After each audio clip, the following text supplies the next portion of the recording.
أعوذ بالله من الشيطان الرجيم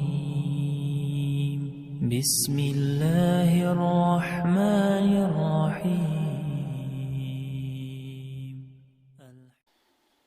ان آیات کے اندر اللہ تعالیٰ نے بہت ہی اہم باتیں کی ہیں.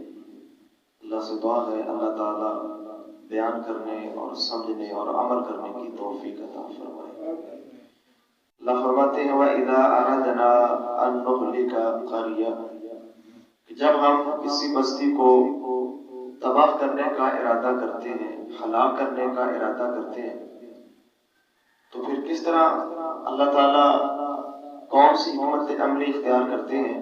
اللہ فرماتے ہیں امرنا مترفیہا، تو اس قوم کے جو خوشحال لوگ ہوتے ہیں، خوشحال طبقہ ہوتا ہے، ہم ان کو اسی بات کا حکم دیتے ہیں، یعنی نیکی کا حکم دیتے ہیں، ایمان کا حکم دیتے ہیں پیغمبر کے ذریعے سے، نیک لوگوں کے ذریعے سے. اس قوم کے جو وڈیرے لوگ ہوتے ہیں، بڑے ہوتے ہیں، ہم ان تک اپنے رسول کے ذریعے سے یا صالحین کے ذریعے سے کوئی ایمان یا نیک عمل کا حکم دیتے ہیں. تو وہ وڈیرے اور وہ بڑے کیا کرتے ہیں؟ اللہ فرماتے ہیں فَفَسَقُوا فِيهَا، تو وہ اس میں اللہ تعالیٰ کے حکم کی نافرمانی کرتے ہیں. تو پھر اللہ کیا فرماتے ہیں فَحَقَّ عَلَيْهَا الْقَوْلُ، پھر ان کے اوپر بات ثابت ہو جاتی ہے. کس چیز کی بات؟ عذاب کی بات. محترم بھائیوں، اس سے معلوم یہ ہوتا ہے کسی بھی قوم کی اصلاح اور اس کے بگاڑ کا انحصار اس قوم کے وڈیرے لوگوں کے اوپر ہوتا ہے. جو لیڈرز ہوتے ہیں، حکمران ہوتے ہیں، جو سربراہ ہوتے ہیں، ان کے اوپر قوم کی اصلاح کا اور قوم کی بگاڑ کا انحصار ہوتا ہے. اگر لیڈرز اور بڑے لوگ صحیح ہوں گے تو یقیناً جو ضعفاء ہوں گے وہ بھی ان کی اتباع کر رہے ہوں گے، وہ بھی ٹھیک ہوں گے. لیکن اگر بڑے لوگوں کے اندر بگاڑ آ جائے، بڑے لوگ سرکش ہو جائے، اللہ کے نافرمان ہو جائے، تو پھر ضعفاء بھی ان کی پیروی کرتے ہیں، وہ بھی ان کے پیچھے چلتے ہیں. تو پھر جب یہ بڑے لوگ تباہ و برباد ہوتے ہیں، پھر ساتھ ضعفاء لوگ جو کمزور ہیں، جو ان کے پیروکار ہیں، وہ بھی تباہ و برباد ہو جاتے ہیں. اللہ فرماتے ہیں ہمارا اصول یہ ہے کہ ہم حجت کو تمام کیے بغیر کسی کے اوپر عذاب نازل نہیں کرتے. سب سے پہلے ہم اپنا حکم نازل کرتے ہیں، جب ہمارے حکم کی نافرمانی ہوتی ہے پھر ہم عذاب نازل کرتے ہیں. فَدَمَّرْنَاهَا تَدْمِيرًا، پھر ایسی تباہی پھیرتے ہیں کہ بری طرح تباہ و برباد کر دیتے ہیں. تو میرے محترم بھائیو، اللہ سے معافی مانگنی چاہیے، اللہ سے ہمیشہ ہی ڈرنا چاہیے. اور جو طبقہ خوشحال طبقہ ہے، اللہ نے نعمتوں سے ان کو مالا مال کیا ہوا ہے، ان کو تو اس معاملے میں زیادہ محتاط ہونا چاہیے کہ اللہ تعالیٰ ہم سے بھی تقاضا کرتے ہیں کہ اللہ تعالیٰ کی اطاعت کی جائے، محمد الرسول اللہ صلی اللہ علیہ وسلم کی فرما برداری کی جائے. اسی کے اندر خیر ہے. پوری قوم کی اور پوری نسل کی خیر صرف اور صرف قرآن اور سنت کے اوپر عمل کرنے کے اندر ہے. اور آگے اللہ تعالیٰ پھر مثال پیش کرتے ہیں کہ وَكَمْ أَهْلَكْنَا مِنَ الْقُرُونِ، کہ مت بھولنا کتنی ہی ایسی بستیاں تھیں، کتنی ہی ایسی نسلیں تھیں اور کتنی ایسی قومیں تھیں جن کو ہم نے جناب نوح علیہ السلام کے بعد ہلاک کر دیا.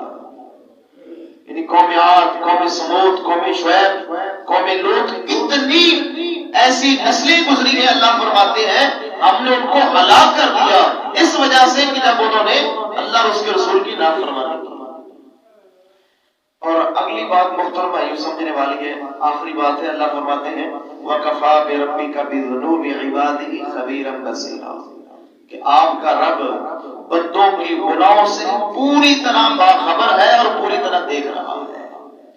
اس کا پہلا مطلب یہ ہے کہ جتنی قوموں اور نسلوں کو اللہ نے ہلاک کیا ہے، اللہ نے ان کو ان کے گناہوں کی وجہ سے ہلاک کیا ہے.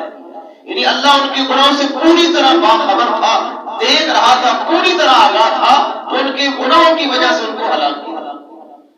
اور دوسرا اس کا مطلب یہ ہے اللہ تعالیٰ کفار مکہ کو اور پوری امت کو اللہ تعالیٰ خبردار کر رہے ہیں کہ یہ مت بھولنا، مت سمجھنا جو معاملہ ان کے ساتھ ہوا تھا وہ تمہارے ساتھ نہیں ہو سکتا.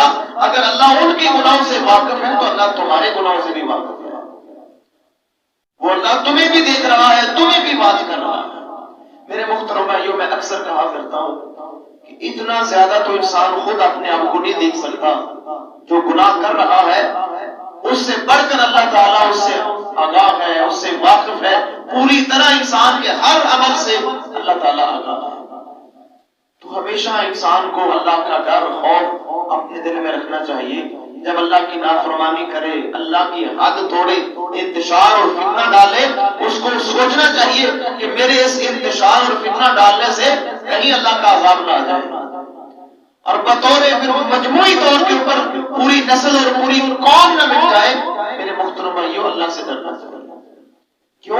کیونکہ اللہ تعالیٰ پوری طرح میرے باطن کے گناہوں سے بھی، میرے ظاہر کے گناہوں سے بھی، میری نیت کے خلفشات سے پوری طرح آگاہ ہے کہ میرا ارادہ کیا ہے، میری سوچ کیا ہے، میں چاہتا کیا ہوں، اللہ تعالیٰ کو سارا علم ہے۔ اللہ سے دعا ہے اللہ تعالیٰ ہمیں محفوظ فرمائے، اللہ قرآن اور سنت کے مطابق زندگی گزارنے کی توفیق عطا فرمائے۔ اللہ سے دعا ہے اللہ تعالیٰ کمی کوتاہی اپنی رحمت کے ساتھ معاف فرمائے۔